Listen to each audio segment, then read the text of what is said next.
Adapun keuntungan dan kendala memperkerjakan diri sendiri atau menjadi seorang wirausahawan.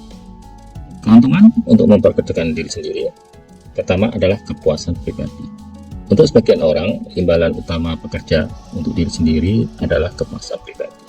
Kepuasan pribadi berarti Anda dapat melakukan apa yang Anda inginkan dalam hidup Anda. Bekerja untuk diri sendiri memungkinkan Anda melewatkan setiap hari kerja dengan pekerjaan yang Anda sukai. Anda mungkin merasa puas bila dapat membantu masyarakat di mana Anda tinggal. Orang-orang berwira swasta menyediakan barang dan jasa dan menciptakan lapangan kerja untuk orang lain. Mereka juga membeli barang dan jasa dari perusahaan lokal, meminjam uang dari bank lokal, dan membayar pajak. D. Memiliki kemandirian.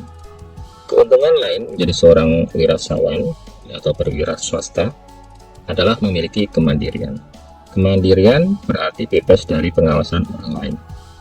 Anda dapat menggunakan pengetahuan, keterampilan, dan kemampuan Anda sesuai dengan kebutuhan. Bila Anda bekerja untuk diri sendiri, Anda didorong semangat percaya diri dan semangat untuk bertahan dibandingkan orang yang bekerja untuk orang lain. Anda mempunyai lebih banyak kebebasan untuk bertindak. Mungkin Anda menjadi pemimpin dan dapat membuat keputusan tanpa harus terlebih dahulu mendapatkan persetujuan dari orang lain karena Anda adalah atasan. Yang ketiga, C adalah mengasah laba dan pendapatan. Salah satu imbalan utama yang diharapkan dengan memulai usaha baru adalah laba. Laba adalah jumlah pendapatan yang tersisa setelah semua biaya dibayar.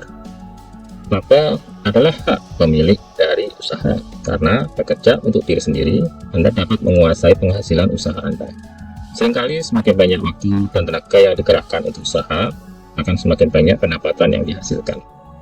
Ini jarang terjadi bila Anda bekerja untuk orang lain. Berapa yang ingin Anda peroleh setiap tahun setelah usaha Anda berjalan lancar? Apakah Anda ingin 20 juta, 50 juta, 100 juta, atau lebih selama setahun?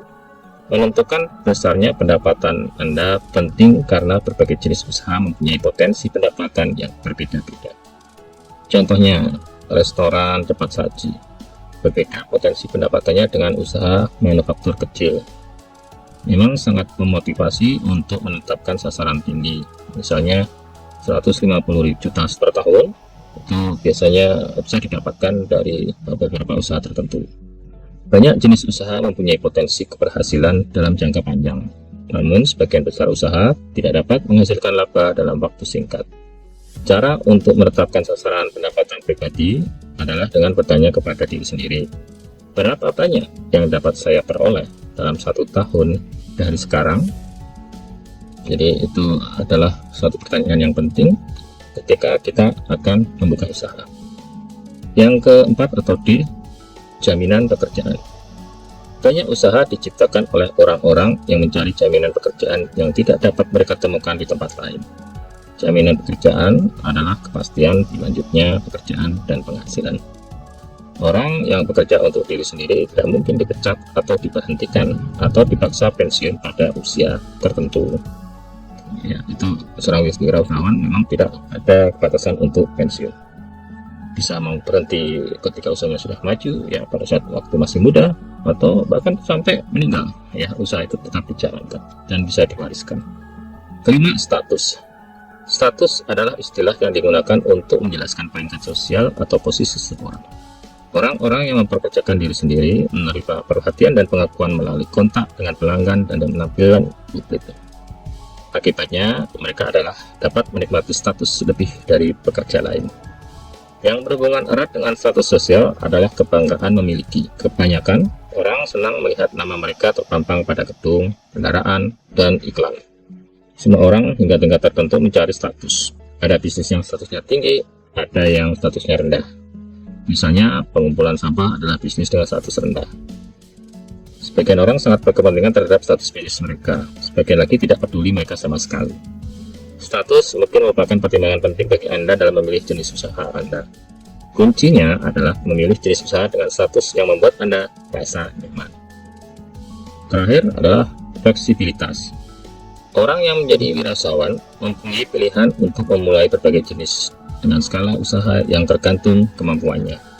Wira swasta juga memberinya jabatan sebagai majikan dan pemimpin dan bukan sebagai karyawan dan bawahan.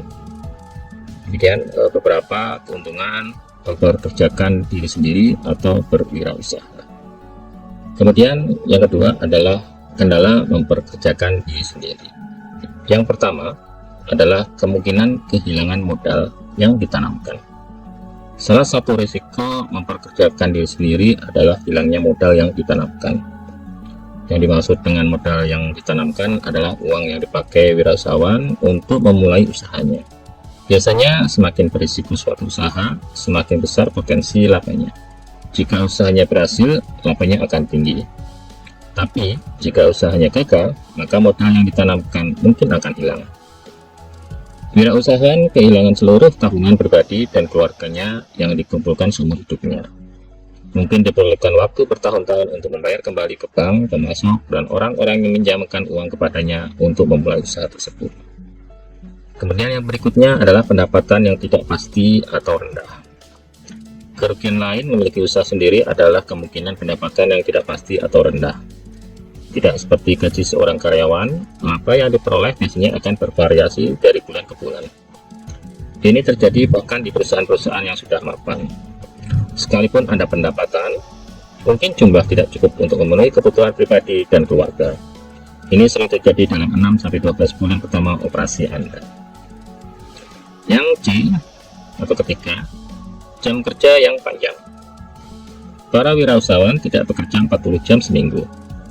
Mereka tidak memakai mesin pencatat waktu. Banyak wirausahawan yang bekerja 14 jam atau lebih setiap hari atau 6-7 hari seminggu. Seringkali pemilik usaha adalah orang yang memudahkan para pelanggan, bukan atas keinginan pemilik usaha. Sebagai contoh, banyak toko pasar buka dari jam 8 pagi sampai jam 9 malam. Beberapa wirausahawan merasa tidak mungkin meninggalkan usaha mereka untuk lebih dari 1 atau 2 hari. Pekerjaan rutin. Yang D, menjalankan usaha sendiri mungkin membutuhkan pekerjaan rutin yang tidak Anda sukai.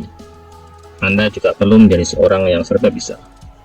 Hal ini kadang merupakan tantangan bila Anda tidak memiliki mitra usaha atau Anda tidak dapat menghasilkan cukup uang untuk memungkinkan Anda memperkerjakan orang lain. Yang E, risiko-risiko. Anda mempunyai peluang besar untuk berhasil jika Anda berani mengambil risiko yang diperhitungkan. Perhitungan risiko memungkinkan Anda memperkirakan kemungkinan gagal atau sukses tanpa harus berspekulasi. Usaha-usaha dengan tingkat risiko sangat rendah memberikan imbalan sedikit dalam bentuk laba, dan memungkinkan pada akhirnya akan menghambat ide-ide Anda dan tindakan lanjutnya. Kemudian yang berikut, yang F adalah penggunaan waktu.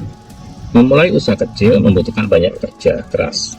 Dalam kenyataannya mungkin akan menyerap sebagian besar waktu kerja Anda pada beberapa tahun pertama. Namun, dalam jangka panjang, upaya kerja dan keterlibatan pribadi pemilik usaha kecil dapat sangat bervariasi.